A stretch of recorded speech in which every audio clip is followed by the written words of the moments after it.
we are going to do the most hillbilly redneck thing you've ever seen in your life. And we are going to put this concoction into a carbide-tipped circular saw. All right, that's a one-day build, folks. Anybody who says they can't make it because they can't, find one of these mini bikes, shave down the head, you know, put a different carburetor on it. I'm back together. One day, one afternoon. Okay, well, all day Saturday, but still, it's not even dark yet, and the mini bike is back together. And it should, I bumped up the compression like considerably. I took a 1/10 off of that head. I scrawled a 1/10 and the mark is gone because I took it all off. Sanded it down a bit. So anyways, you saw, here's our first start.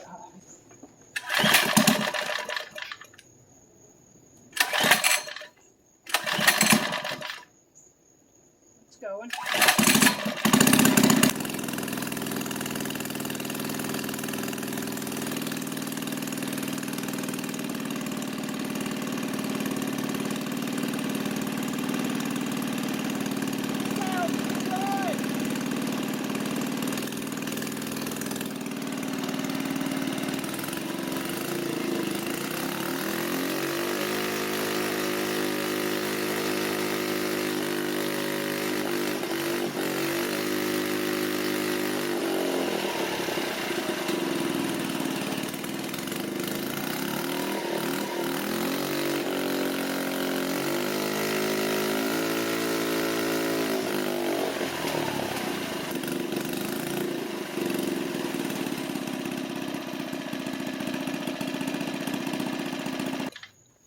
So we shaved that off, plus the thickness of the carbide blade. So a good 1/10. And she sounds mean. James and the other guy whose name is not James.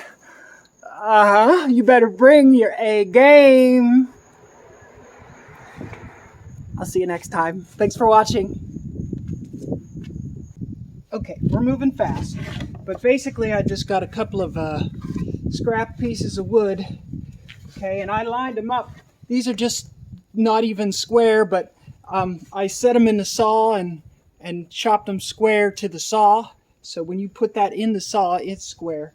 And then I set this down, and I put this on it, and then put the screws in so that this is square to the face, okay? And then we're going to flip this over. Obviously, it's been dressed down. It's got no, it's got no extra stuff in it. There's no, all the screws are out of it. And we're going to take this, since we have no valves, we can just use those that go straight through. And we can use those to mount her. Not too hard, but nice and... Okay, now that's mounted in there. As you could see, it's pretty close to square. Good enough for an aluminum one-cylinder lawnmower engine or water pump engine or whatever the hell this is. It's reasonably in there. And we are going to shave a 1/10 off of this. And with any luck, we don't set anything on fire, or, you know, I'm going to close my eyes so that I don't get metal flake in there. The carbide tips should cut through aluminum. I was talking to a friend and he was like, yeah, you can cut aluminum with that, you know. And I was like, yeah, I do know that. And I thought about, this is little. Like, obviously you can't do this with a car. And you wouldn't want to do this with anything that was valuable, right? We need to take a 1/10 off of this. That's most of this rib. Needs to come off. This shave, that's what it looks like. And I was thinking about filling, right? Filling this, filling up in here, and then just leaving a radius around the valves. The problem is that leaves the valve sunk, like almost 2/10. I measured like a 1/10. See, that line is a 1/10, and then, you know, it's almost 2/10 to the face of the valve. And the last, I've never had the head off the motor that's going to run, But the last one I took off, the cylinder didn't even come close to being at deck height. So even if we shave this way down, the piston's still not even going to come up to it. So we want to bump compression, you know, because we need a little ooh. And I wasn't worried about doing that with some boost because, you know, then you still get the practical compression from the boost. But without boost, we need some compression so that we can really get the most out of our gas, get a little bit extra kick, do a burnout, you know, and win. And, you know, if it doesn't work, this is a spare. I did some mild port matching. You can't really tell. But the exhaust port, you could see some where I ground. Some places this was very ugly. This is a very rough head casting, and they're not all the same. I've taken the head off other cylinders of different manufacturer, and it varies wildly. So you don't know what you're going to get from year to year, from engine to engine, even though on the label it says they're the same. If you want performance, you're going to have to tear it down and take a look. So this is in there. It's tight. We're going to just cross our fingers, say our prayers, do a rain dance, whatever it takes. And I'm going to double check the blade, but you can see the eyeball-o-meter says send it. We'll give it a little... Now there's no going back. Oh, it's close. It's close. Let's see.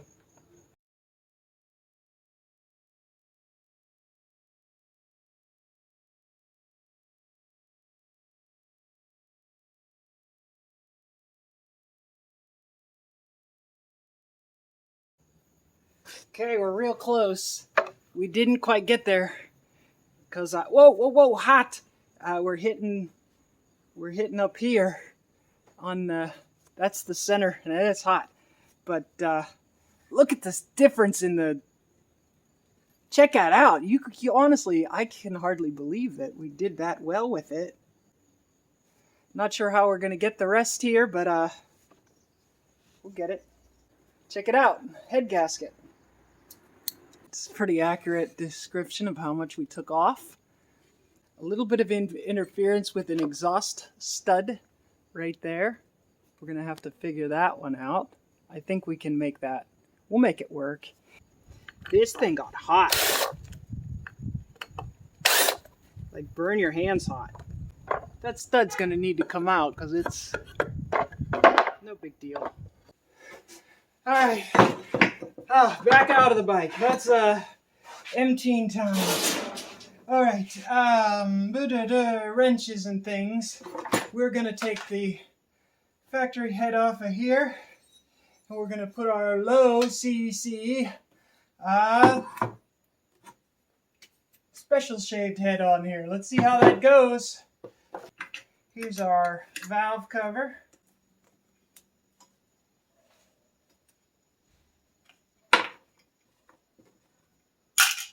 That needs to come off.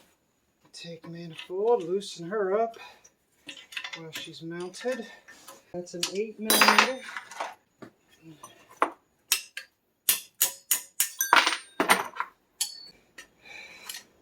So, back in there so I can find it.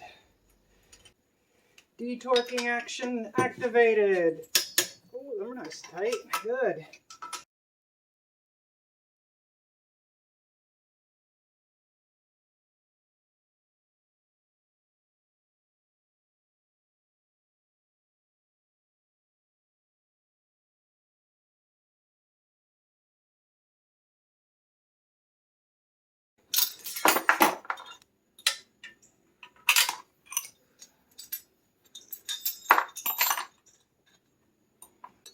Side-by-side comparison.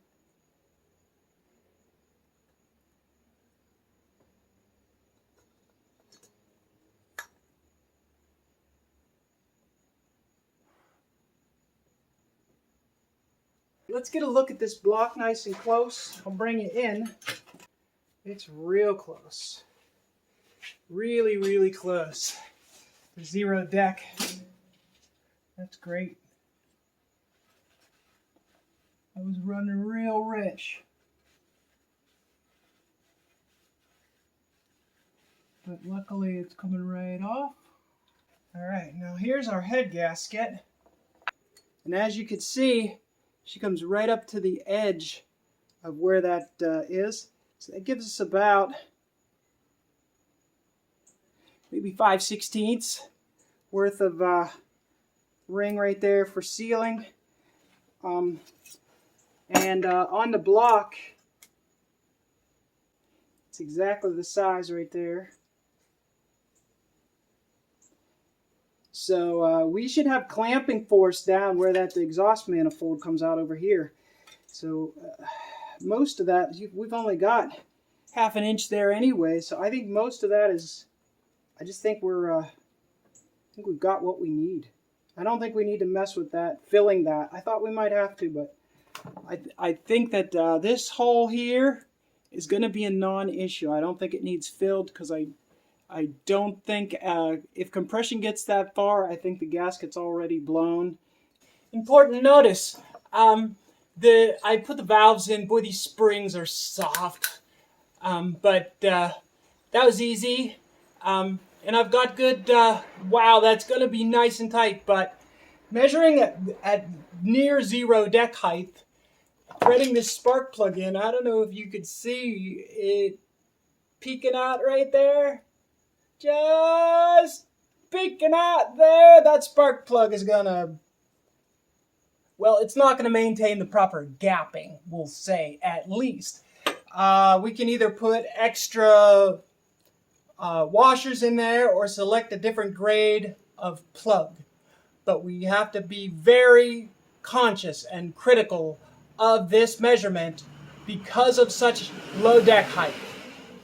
So if you're changing your deck height, make sure your components are selected carefully and that you're doubling up on inspections, because this would, pretty much trash the whole plan if we did not account for that. The head gasket's very thin, so that we need to do something about that. I have something here on the shelf, a washer or something.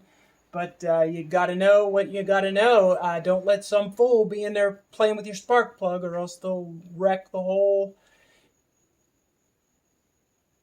Nobody touched my bike.